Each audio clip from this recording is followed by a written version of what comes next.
Leo nakuletea moja kati ya historia Bangu, ngome iliyopo nchini India. Ngome inayohusishwa na mambo ya kiroho, hususan nguvu za giza, kutokana na laana ya mchawi aliyeapa kwamba hakuna mtu atakayeweza kuishi mahali hapo kwa amani. Katika milima ya Aravalli nchini India, ambako kunapatikana majabali yaliyoficha siri ya ngome ya Bangu. Ni eneo lenye historia ya kutisha ya nguvu za giza. Hakuna anayesubutu kubaki eneo hili mpaka mida ya usiku. Ni sehemu ambayo ukimya unazungumza na giza linaishi. Karibu katika Storybase. Leo nitakuangazia kwa kina chanzo na chimbuko la laana iliyosababisha kuitokomeza ama kuishusha ngome iliyokuwa ikifanya vizuri na kupendwa na watu, na kuwa ngome na sehemu palipojawa na laana ya kichawi.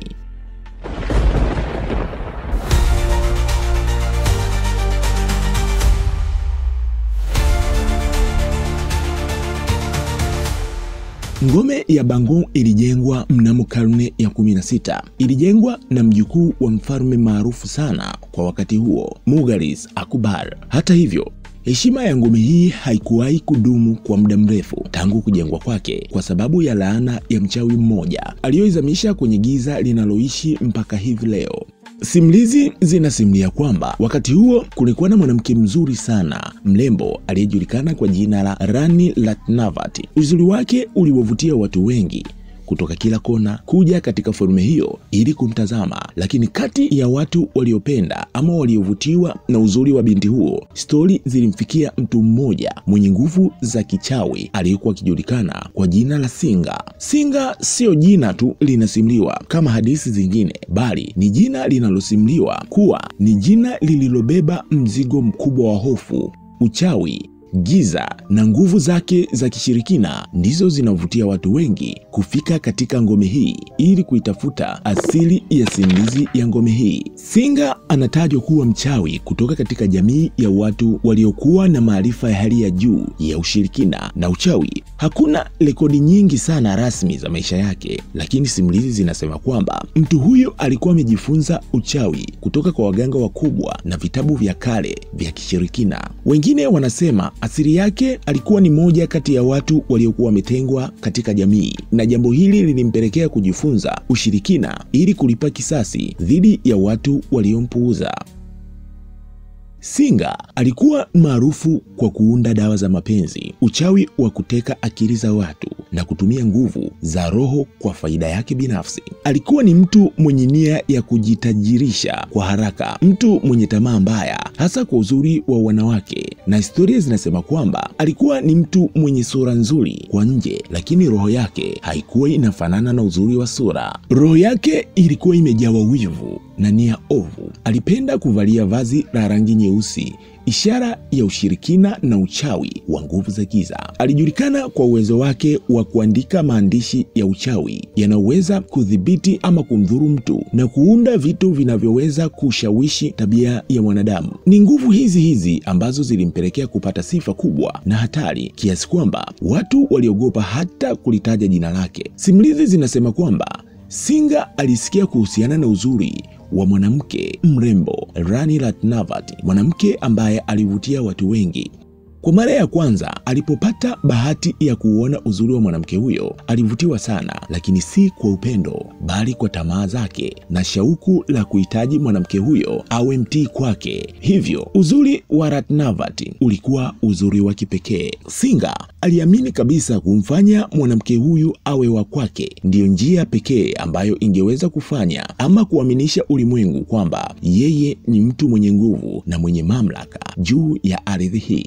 Lakini Ratnavati alikuwa tofauti kidogo na wanawake wengine. Licha ya urembo na uzuri wake, alikuwa ni mwanamke mwenye akili na jasiri, jambo ambalo lilimfanya Singa akose nafasi ya kuonyesha hisia zake ama hila zake juu ya mwanamke huyu. Jambo hili lilichochea kwa kiasi kikubwa Singa kuamua kutumia nguvu zake ama uwezo wake wa kichawi alionao ili kumtawala kwa mabavu mwanamke huyu. Hii ikiwa inamaanisha Singa aliamua kutumia uwezo wake wa nguvu za giza ili kumfanya mwanamke huyu atokee kumpenda na kuwa naye. Singa alitumia uchawi wake kutengeneza dawa ya mapenzi na kuiweka kwenye chupa ya mafuta. Njama hii inabaki kuwa moja kati ya matukio maarufu sana yanayosimuliwa katika ngome hii nchini India. Lengo la Singa ilikuwa ni rahisi tu.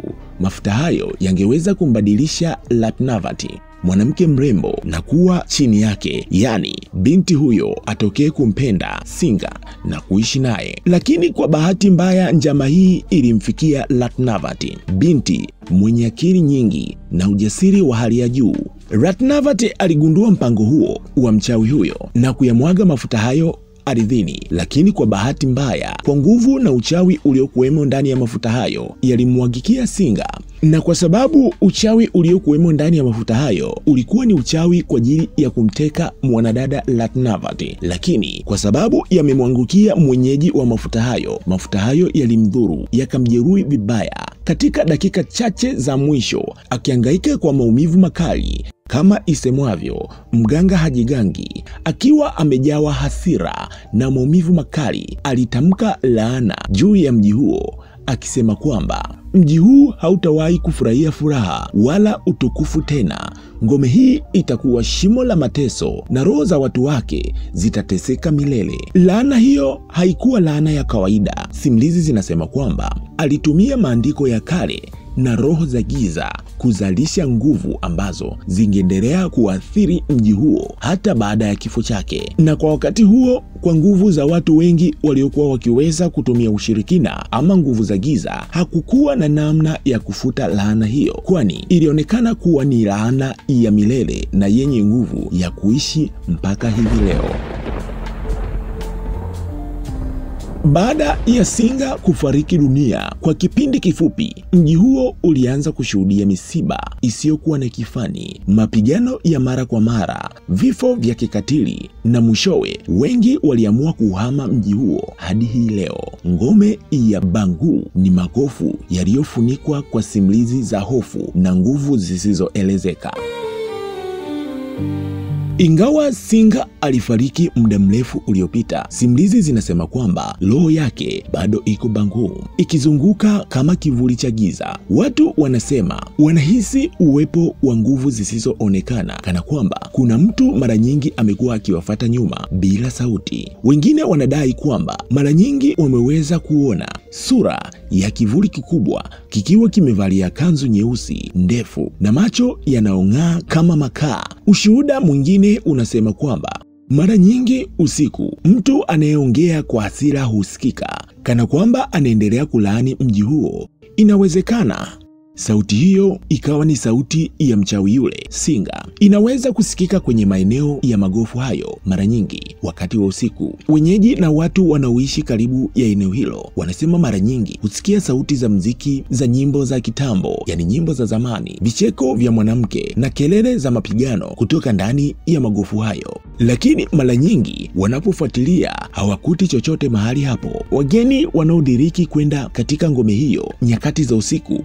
mara nyingi wanaona vivuli vikitembea kwenye kuta na sehemu za juu ya ngome hiyo. Mmoja wa wageni waliwahi kusimulia kwamba kivuli kilikuwa kikipita ukutani na kilipogeuka akakitazama hakikuwa na uso, ni giza tupu. Kulingana na mazingira yake, si salama kwa raia kutembelea maeneo hayo nyakati za usiku. Japo kuna baadhi ya simulizi zinadai kwamba watu waliothubutu kukiuka amri hiyo na kuingia eneo hilo usiku mara nyingi hupotea na kutokupatikana kabisa. Walinzi wa ngome hii wanasema kwamba mara nyingi wanaokaidi na kuingia katika ngome hiyo nyakati za usiku huwa mara nyingi hawawezi kurudi wakiwa hai, ama hata miili yao hutoweka na kutokupatikana tena. Na walinzi hao wanasema wazi kwamba mpaka hii leo hakuna aliyeweza ama anayeweza kuelezea ni nini ambacho hutokea baada ya watu kukaidi na kuingia hapo nyakati za usiku.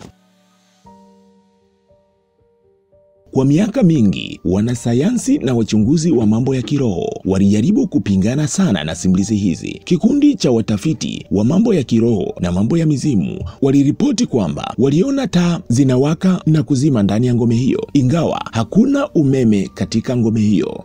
Wakiwa ndani ya ngome wakiendelea na uchunguzi, waliamua kukimbia baada ya mmoja wao kupoteza fahamu kwa hofu. Ingawa laana ya mchawi Singa ilileta giza na hofu kubwa, wenyeji wanaoishi katika maeneo ya ngome hii wanasema kwamba roho ya mwanadada Rani Ratnavati haijawahi kutoweka kabisa, na mara nyingi huonekana kama mwanga wa kupendeza ili kuwalinda wageni wasio na hatia dhidi ya nguvu za giza za ngome hiyo zilizosababishwa na laana ya Singa.